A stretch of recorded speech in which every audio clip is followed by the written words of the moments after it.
El tercer instrumento internacional que vamos a revisar es la Convención Internacional sobre la Protección de los Derechos de todos los trabajadores migratorios y de sus familias.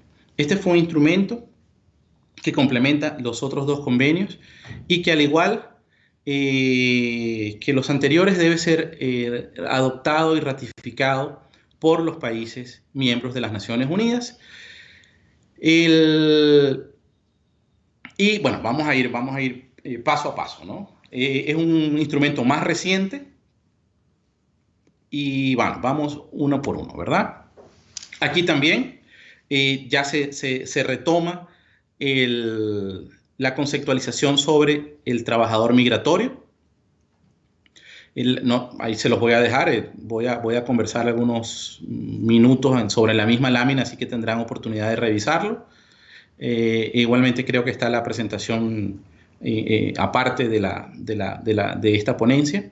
Entonces, pero además del tema de trabajador, de la conceptualización de trabajador migratorio, se presenta una serie de otras categorías migratorias sobre el tema de migración laboral, ¿no? Entonces, está el tema de trabajador fronterizo, que es, bueno, como pueden ver allí, son esas personas que trabajan durante el día en un lado de la frontera y regresan a su casa durante la noche o al final de su jornada.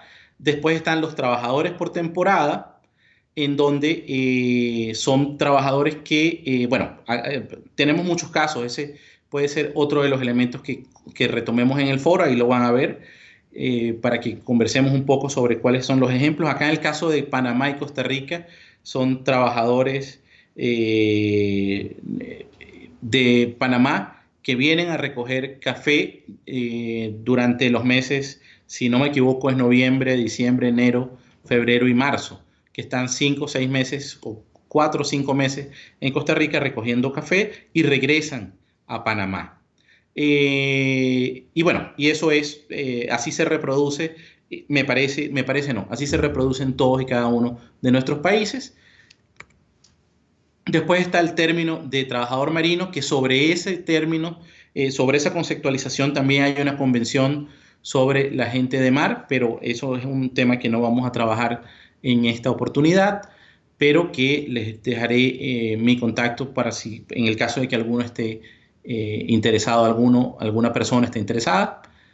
Entonces, pero también son trabajadores migratorios, como ustedes lo saben, ¿no? Después, el trabajador en una estructura marina, esos son trabajadores que trabajan offshore, que también está incorporado en esta convención. Y el trabajador itinerante que tiene que trabajar 2 meses en una parte, 1 mes, 15 días, y está así, ¿no? Entonces, migrando de un país a otro. Y también en esta convención se establece esta conceptualización. Entonces, la convención al final lo que procura, también además le conmino a que la lean y la revisan en su totalidad, aun cuando en alguno de los países no esté ratificada. No está ratificada, de hecho, en bastantes de nuestros países, pero funciona como un esquema, como ese marco. Al final lo que estamos buscando es ese marco internacional que funciona y que está reconocido por los países. Y bueno, y sigue con la conceptualización sobre la conceptualización de las diferentes categorías migratorias de la migración laboral, ¿no?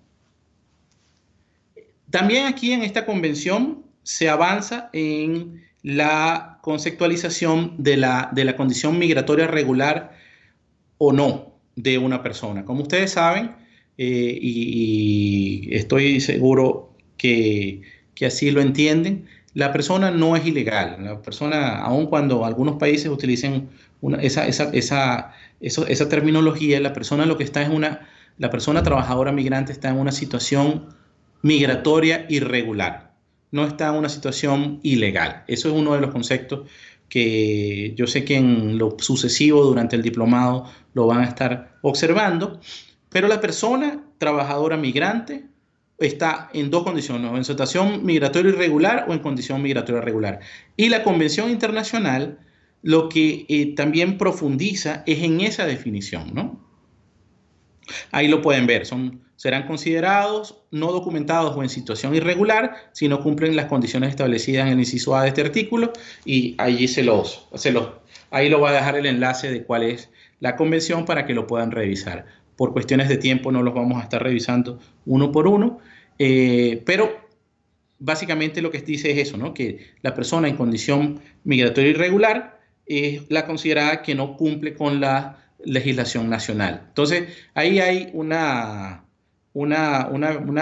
estructura, ¿no? Una dualidad, ¿no? En donde es la consideración y la categorización de esa persona trabajadora migrante sobre su condición migratoria, no sobre la condición de trabajador o de ser humano. Eso es algo también que lo debemos tener muy claro.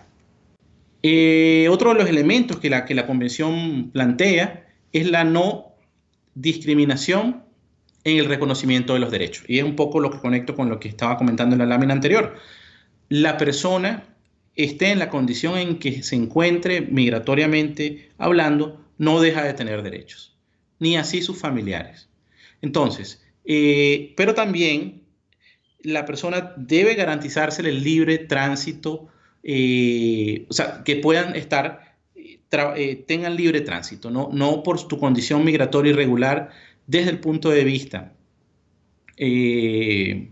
migratorio, debes ser privado de libertad, a menos que estés incumpliendo con alguna normativa nacional.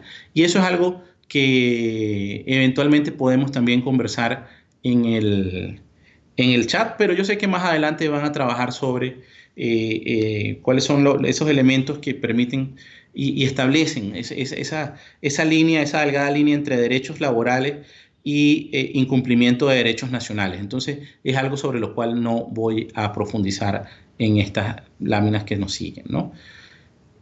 Bueno, después los trabajadores migratorios tendrán derecho a regresar en cualquier momento a su estado de origen.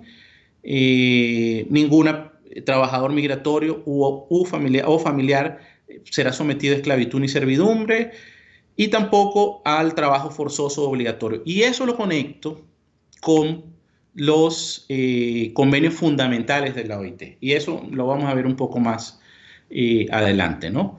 También en la convención se establece la libertad de pensamiento, de conciencia, de religión, así como que no tengan ninguna prohibición en profesar una religión, en donde además el derecho de opinión como derecho humano debe ser respetado, y que, digamos, es trabajador migratorio, y fíjense que no estamos hablando en condición regular o irregular, puede tener injerencia por parte de ningún ente en el tema, en su vida privada, su familia, su hogar, ni también en ataques en su contra, ¿no?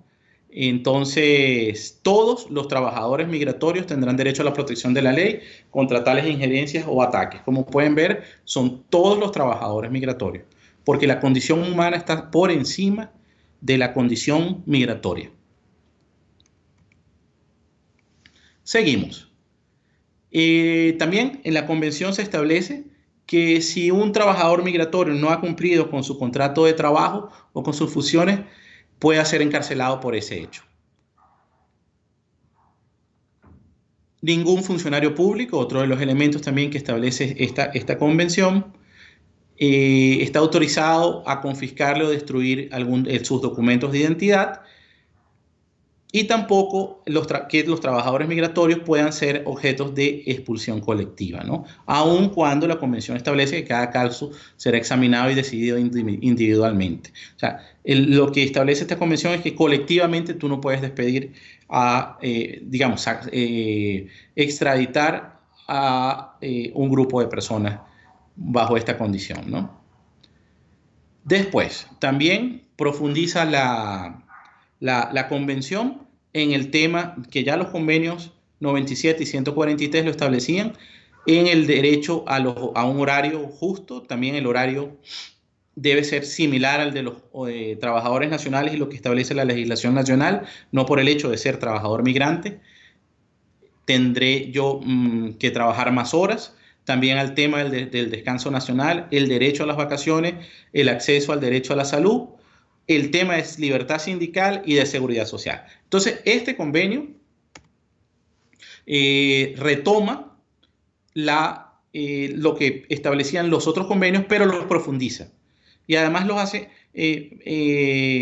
mucho más amplio en sus alcances, ¿no? Entonces, de nuevo les invito a revisar la convención y bueno, la próxima lámina, porque todavía tengo algunos minutos de este bloque de trabajo, son las ratificaciones por los países que conforman parte de la CRM. Déjenme revisar, creo que están todos los países. Entonces, vamos a ver. En el caso del convenio 97, si observaron los primeros videos, el video sobre normas internacionales y sobre ratificación de las normas, ya estarán un poco al tanto sobre lo que va la ratificación, pero lo repito acá, que todavía me quedan algunos minutos. El convenio entra en vigor una vez que es ratificado por el país. Entonces, aun cuando también hay un paso previo que es la presentación a la Asamblea. Entonces, cuando a la Asamblea o al Congreso o al Poder Legislativo. Ya el hecho de presentar ese convenio o el texto de ese convenio no establece derecho como tal, pero sí es un precedente sobre normativa internacional que debe ser por lo menos observada a la hora de elaborar leyes. En el caso de Costa Rica, el convenio 143 no ha sido ratificado y, como pueden ver, no ha sido ratificado por ninguno de estos países, pero es tomado en cuenta, ha sido tomado en cuenta para decisiones jurídicas de corte laboral. Entonces, el hecho de que no esté ratificado un convenio, pero solo por el hecho de que un país es parte de la OIT, debe tener esa base mínima de cumplimiento. No estoy diciendo de obligatoriedad, estoy diciendo de resguardo de esa norma mínima. Entonces, vemos que el convenio 97 solamente Belice y Guatemala lo han ratificado. Belice en el año 83 y Guatemala en el año 52. Ambos están en vigor y ellos presentan memorias sobre el cumplimiento de estos convenios. En el caso del convenio 143, no ha habido ratificación por ninguno de nuestros países. Y en el caso de la convención ya cambia un poco el panorama porque ha sido ratificado por los países que ustedes pueden ver allí. No los voy a estar leyendo para no abrumarlos con tanta lectura sobre lo que están ya observando en la pantalla.